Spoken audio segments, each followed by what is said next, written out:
This Beyond Clean Articles on the Go feature is titled, How to Host a Sterile Processing Olympics for Your Department, Leadership Field Guide.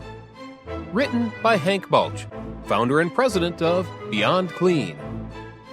There are few words that instill a greater sense of epic-ness in the hearts and minds of most people than the word Olympics. Even if you're not the kind of person who records every second of curling at the Winter Olympics, there's something undeniably exciting about watching the world's best athletes battle against each other for national pride and personal ambition. But what would you say if I told you you could bring a little bit of that epic feel into your own sterile processing department?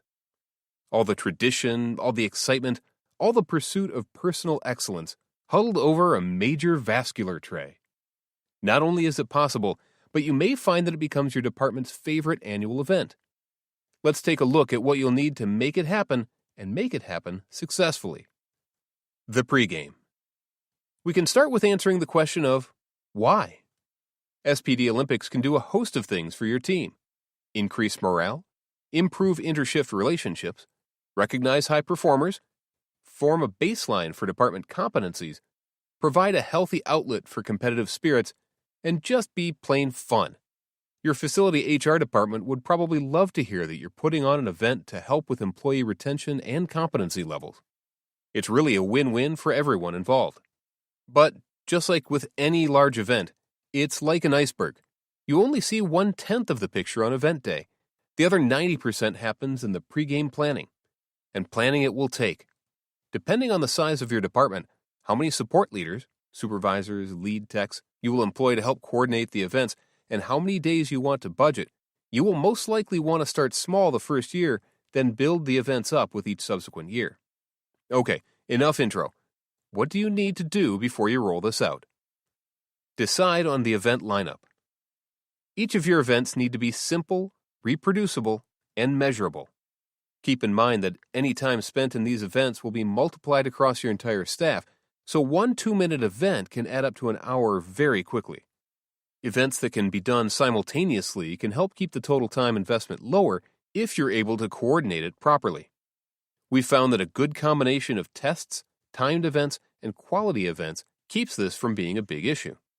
If you're building tests, like a decontamination competency test, try to keep it multiple choice or true-false to allow for quicker test taking and quicker grading. If it's a timed event, consider picking a task that is common in the department and can be completed quickly without errors. For quality events, choose a task that requires special attention to detail that you can keep consistent throughout the event without giving away the answers after the first contestant finishes. Here are a few examples to highlight what I'm talking about. The battery wrap race. This is a classic timed event. Each contestant has 5 orthopedic batteries, 5 wrappers, 5 indicators, and a roll of sterilization tape.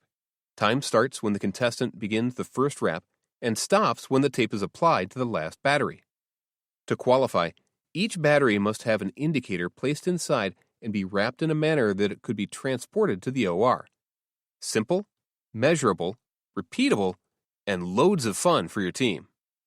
Loaner tracking form competency test. Any version of this event can work, but the basics are the same. Utilizing a department documentation form, you complete 5 different copies with 5 different minor errors on each one, or one correct form if you just want to be tricky. Contestants then sit down and are timed as they try to identify any documentation errors as quickly as they can. Winners are determined by the most correct answers, and time only comes into play in the instance of a tie. These events are a great way to identify areas of strength and weakness in your department's attention to accurate documentation. Nitpicking needle holder event. This is an example of a quality-associated event. You ask your instrument repair vendor to set aside 15 needle holders with various quality issues, cracked box lock, chipped inside, loose ratchet, etc. After numbering each needle holder and documenting the quality issue on your answer key, you lay all 15 out on a table and call up one contestant at a time. This event is best done in private, so the other contestants don't gain an advantage by going later. The 5-minute clock starts when the contestant picks up the first needle holder for inspection. They have 1 guess per needle holder and may pass and come back if there is still time remaining at the end. The winner has the most correct answers and time only matters in the event of a tie. Game day logistics. Depending on how you pitch this event to your team, you may want to consider requiring and/or limiting involvement of your staff in particular events. If you know Grumpy Gary isn't going to sign up on his own accord, it may be worth requiring each staff member to compete in at least 2 events.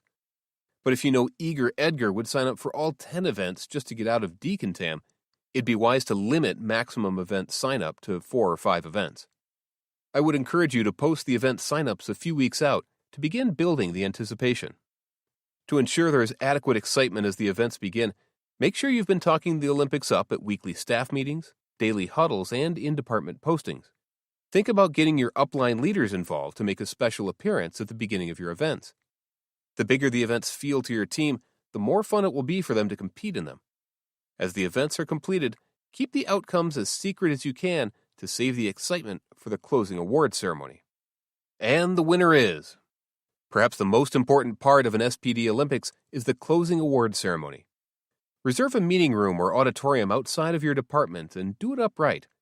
Get an Olympic soundtrack together. I like fun tracks like Hail to the Chief, Pomp and Circumstance, and Eye of the Tiger, among others. Purchase awards for the winners in each event and Grand Champion or Rookie of the Year trophies for all-around winners. Keep the awards hidden and do some type of flourish or reveal as the ceremony kicks off. Before you begin announcing the winners, talk to your team about why each of these events is important to teamwork, quality processing, and ultimately patient safety. Highlight why you cared enough about them to invest so much time and energy into something fun and engaging for them. Then, have a blast announcing the top 3 finishers in each category to raucous applause and the Olympic soundtrack. You might even consider catering the event and inviting some OR leaders or physicians to join in the audience.